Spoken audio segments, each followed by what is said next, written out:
నమస్తే, welcome to legend TV. తెలంగాణలో నిరుద్యోగుల పోరాటం అయితే ఇంకా తొలి దశకు రాని పరిస్థితి.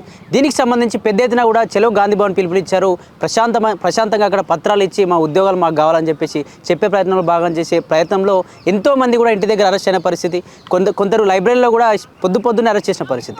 మరి నిజంగా ప్రభుత్వం ఏ విధంగా ఆలోచిస్తుంది, మరి నిరుద్యోగులు నెక్స్ట్ కార్యాచరణ ఏ విధంగా ఉండబోతుందని చెప్పేసి మాట్లాడదాం. మనతో పాటు నిరుద్యోగ జేఏసీ నాయకులు కాశ్యాన్ ఉన్నారు. అన్న చెప్పండి, పెద్ద ఎత్తున ఎన్నో ఉద్యమాలు చేశారు, ప్రెస్ మీట్లు పెట్టారు, దీనికి సంబంధించి కూడా మల్లన్న దగ్గర కూడా మాట్లాడారు, పెద్ద ఇష్యూస్ కూడా జరుగుతూ ఉన్నాయి. అద్దెంకి దగ్గర కూడా సెంట్రల్ లైబ్రరీకి వచ్చి మీకు ఖచ్చితంగా 3 రోజుల్లో న్యాయం చేస్తానని చెప్పిన పరిస్థితి. మరి ఇప్పుడు అద్దెంకి దగ్గర కనీసం దానిపైన మాట్లాడలేదు. మరి ఏం చేద్దాం అనుకుంటున్నాం నెక్స్ట్? మరి ఇవాళ తెలంగాణ రాష్ట్రంలో పొద్దున అంటే ఇవాళ తెలంగాణ రాష్ట్రంలో అనేటువంటిది దొరల పాలన నడుస్తుందంటే క్లియర్ కట్గా అనేటువంటి కనిపిస్తూ ఉంది. ఎందుకంటే ఇవాళ వందలాది మందిగా ఇవాళ ఉస్మానియా యూనివర్సిటీ నుంచి గాంధీ భవన్ దగ్గర మేము భారత రాజ్యాంగం ప్రకారంగానే వినతి ఇవ్వడానికి వెళ్తే వేల మంది పోలీసులు పెట్టుకొని ఇవాళ ఎక్కడికక్కడ అరెస్టులు అనేటువంటి చేస్తూ ఉన్నారు. ఇప్పటికైనా మా మిత్రులపైన ఎవరైతే దౌర్జన్యంగా అరెస్టులు చేశారో వాళ్ళకు తక్షణంగా ఎలాంటి కేసు లేకుండా రిలీజ్ చేయాలి. అయ్యా ఇంకొన్న కూడా అర్థం కాదు, రేవంత్ రెడ్డి సోషియోఫోబియా అనే ఒక వ్యాధితో భయపడుతున్నాడు. సోషియోఫోబియా అనే ఒక వ్యాధి, కొత్త వ్యాధి ఇది. ఎందుకంటే ఇప్పుడున్న పరిస్థితుల్లో బయట తిరగలేదు, ఎక్కడ పోతే అక్కడ అనేక రకాలుగా ప్రభుత్వంలో ఉన్న ప్రతి ఒక్క రాజకీయ నాయకుడి నుంచి మొదలు పెడితే అధికారుల దాకా విద్యార్థులు, యువకులు ప్రతి ఒక్కరు 2 లక్షలు ఇస్తున్న ఉద్యోగాలు ఇవ్వకుండా ఇవాళ ప్రతి ఒక్కరు ప్రశ్నిస్తున్నారు. కాబట్టి ఇవాళ అనేక రకాల వేల మంది పోలీసులు పెట్టుకొని ఇవాళ అక్రమంగా అరెస్టులు చేపిస్తూ ఉన్నారు. నువ్వు ఎన్ని రకాల అరెస్టులు చేసినా ఏం చేసినా మేము వెనక అడుగునటువంటి ఖచ్చితంగా వేయం. ఖచ్చితంగా మీ ప్రభుత్వాన్ని కూల్చేంత వరకు లేదా నువ్వు రాజీనామా చేసేంత వరకు ఖచ్చితంగా ఇప్పటికైనా రేవంత్ రెడ్డి గారు మానుకోవాలి. ఇది సరైన పద్ధతి కాదు.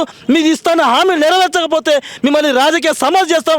ఖచ్చితంగా ఈ తెలంగాణ నిరుద్యోగులారా ఒకసారి ఆలోచన చేయండి. మొన్నటిదాకా ఈ రాజకీయ నాయకులు మా దగ్గర బిచ్చమెత్తుకున్న ఈ రేవంత్ రెడ్డి ఇవాళ మా నిరుద్యోగుల పైన తెలంగాణ రాష్ట్రం పైన ఆధిపత్యం చేయడానికి చెలాయిస్తా ఉన్నాడు. ఇది సరైన పద్ధతి కాదు. ఇక్కడ ఉస్మానియా యూనివర్సిటీ గడ్డ నుంచి వేలాది మంది పుట్టుకొస్తారు. నిరుద్యోగుల తరపున మేము అండగుంటాం. ప్రతి ఒక్క సమస్య పైన మేము ముందుకు వస్తాం. ఖచ్చితంగా మీరు ఇస్తున్న హామీలు ఇవ్వకపోతే మిమ్మల్ని ఖచ్చితంగా రాజకీయ సమాజ్ చేస్తాం. ఎందుకంటే ఖచ్చితంగా తెలియజేస్తా ఉన్నా, ఇవాళ తెలంగాణ రాష్ట్రంలో ఎక్కడైతే రేవంత్ రెడ్డి గారు మీరు ఇస్తున్న హామీలు నెరవేరకపోతే రేపటి నుంచి అనేటువంటి మేము యుద్ధం మొదలెడతాం. ఆ యుద్ధం అనేటువంటి తెలంగాణ రాష్ట్రంలో మీ ప్రభుత్వం కూల్చే విధంగా, మీ దొరల పరిపాలన బద్దలు కొట్టే విధంగా ఈ ఖచ్చితంగా తెలంగాణ రాష్ట్రంలో ముందుకెళ్తామనేటువంటి కూడా మేము సభాముఖంగా తెలియజేస్తా ఉన్నా. అన్న మొన్న అద్దెంకి దగ్గర సెంట్రల్ లైబ్రరీకి వచ్చి 3 రోజుల్లో మీ సమస్యలను తీసుకెళ్లి ఆ ప్రభుత్వం దృష్టి తీసుకెళ్తే ఒకరోజు ఎవరైతే మీ మెయిన్ క్యాండిడేట్స్ ఉండో తీసుకెళ్లి మాట్లాడించే ప్రయత్నం చేస్తారని చెప్పిండు ప్రభుత్వం తరపున. కానీ ఇప్పుడు కనీసం దానిపైన మాట్లాడకుండా మీ వెనక ఎవరో బాస్ ఉన్నారని చెప్పి మీ ప్రెస్ మీట్లు పెట్టడానికి కారణం ఒకరు, మీకు డబ్బులు ఒకరి నుంచి వస్తున్నాయి, మీరు ఎవరు నిరుద్యోగులు కాదని చెప్పేసి కూడా నిన్న మాట్లాడుతూ ఉన్నాడు. ఎట్లా చూస్తారు ఈ మాటలు? ఇవాళ తెలంగాణ రాష్ట్రంలో నిజం చెప్పాలంటే అద్దంకి దయాకర్ అనేటువంటి వ్యక్తి ఇవాళ జోకర్గా వ్యవహరిస్తూ ఉన్నాడు. ఎందుకంటే రాష్ట్ర ప్రభుత్వంలో అద్దంకి దయాకర్ని ఒక జోకర్లో వాడుకుంటుంది. ఇప్పుడైనా అద్దంకి దయాకర్ గారు మీరు మా తరపు నుంచి ఉండాలి కదా, ఎమ్మెల్సీ కదా, మీరు మమ్మల్ని డబ్బులు ఇచ్చింది, మేము డబ్బులకు అమ్ముడుపోయే వాళ్ళమా? 100 సంవత్సరాల చరిత్ర గల ఈ ఉస్మానియా యూనివర్సిటీ చదువుతున్న విద్యార్థులు డబ్బులకో బిర్యానీకో అమ్ముడుపోయే వాళ్ళమా? మేము నిక్కాసుగా కొట్లాడుతుంటే మీరు ఇస్తున్న 2 లక్షల ఉద్యోగాల పైన కొట్లాడి ఇవాళ అడుగుతుంటే మా పైన లేనిపోని మీరు పేడ్ బ్యాచ్ అని డబ్బులు ఇచ్చారని అనేక రకాల మీరు మాకు హామీలు మర్చిపోయి మళ్ళీ మాపై నిందలేస్తూ ఉన్నారు. ఒకసారి ఎవరు డబ్బులు ఇచ్చారో ఎక్కడ ఇచ్చారో మీరు నిరూపించుకోవాల్సిన అవసరం ఉంది.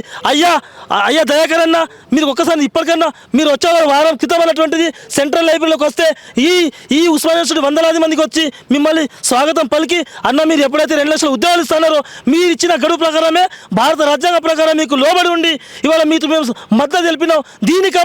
దీనికై ఈ రాష్ట్ర ప్రభుత్వం మా పైన కక్ష కడుతుంది. ఎందుకన్నటువంటి రాష్ట్ర ప్రభుత్వం ఇప్పటికన్నా కళ్ళు తెరవాల్సిన అవసరం ఉంది. అనేక రకాల అడ్డగోలుగా హామీలు ఇచ్చారు. ఏ ఒక్క హామీ అనేటువంటిది నెరవేరలేదు. ఈ 2 లక్షల ఉద్యోగాలు అనేటువంటిది నెరవేర్చుకోవాల్సిందిగా డైరెక్ట్గా రేవంత్ రెడ్డి గారు ఇది సరైన పద్ధతి కాదు, ఇప్పటికన్నా ఆలోచించాల్సిందిగా మేము తెలియజేస్తా ఉన్నాం. గాంధీ భవన్లో ఇప్పుడు కాకుండా రేపన్నా ఎప్పుడైనా ఖచ్చితంగా గాంధీ భవన్ కాదు, మీ ఇంటిని ముట్టడిస్తాం.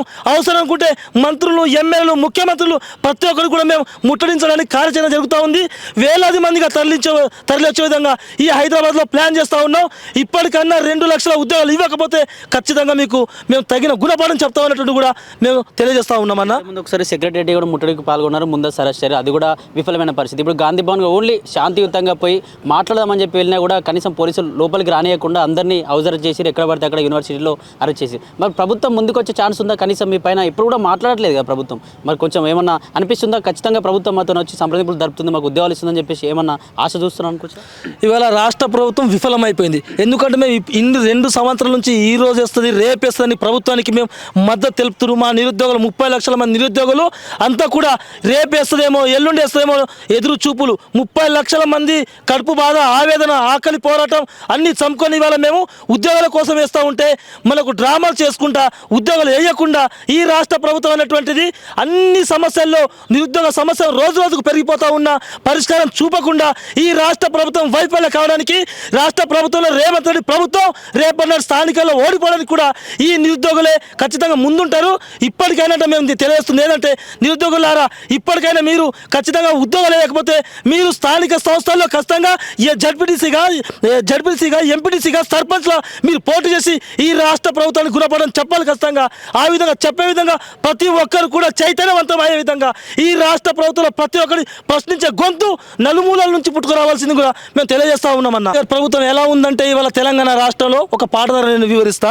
కదం కదం తొక్కుతూ భగ భగ మండుతుంది నిరుద్యోగ యువకులు, సాగుతున్న పోరులో పోలీసు అణచివేత ఏమిటో, ప్రశ్నించే గొంతుపై పిలుగులేమిటో, ఏకం కండి ఓ నిరుద్యోగ సోదరులారా, కదలి రండి అడుగులు అడుగేసి ముందుకు సాగండి, ప్రశ్నించే వాళ్ళపై కేసులు పెడితే వేలాదిగా తరలి వచ్చి బొంద పెట్టుతాం, మీరిస్తా అన్న హామీలు ఇవ్వకుంటే మిమ్మల్ని ఎక్కడున్న తరిమి తరిమి మేము కొట్టుతాం, కదిలి రండి ఓ యువకులారా, ఓ నిరుద్యోగ సోదరులారా.